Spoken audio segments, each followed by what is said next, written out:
Un bocal de cornichons dans les surgelés.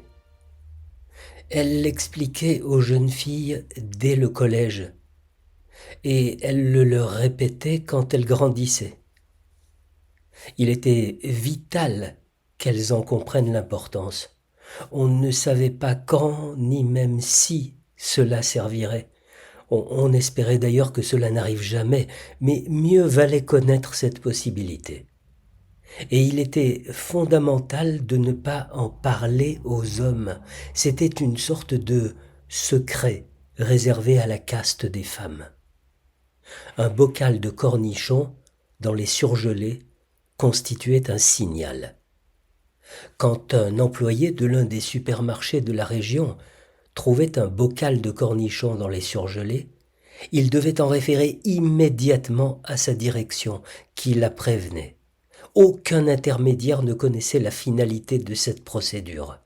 La chasseuse de mouches savait alors avec certitude que quelque part, une femme était en danger.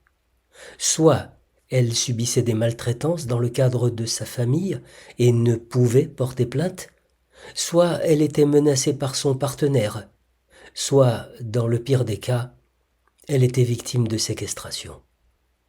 La chasseuse de mouches s'occupait seule de libérer ses prisonnières.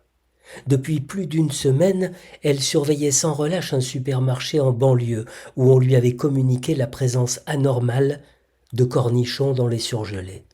Elle passait sa journée à arpenter les rayons en faisant semblant de faire ses courses, tenant à l'œil les clientes, dans l'espoir de remarquer celle qui avait lancé l'appel au secours. Si la femme en danger revenait au magasin, la chasseuse de mouches l'identifierait.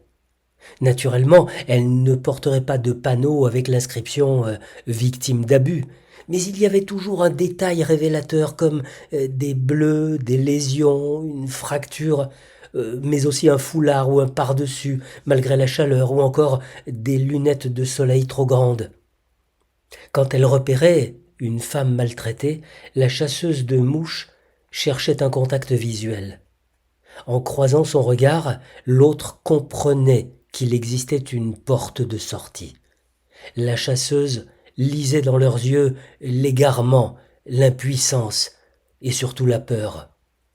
Les bourreaux étaient toujours prudents et beaucoup de ces femmes ne pouvaient ni téléphoner ni utiliser Internet.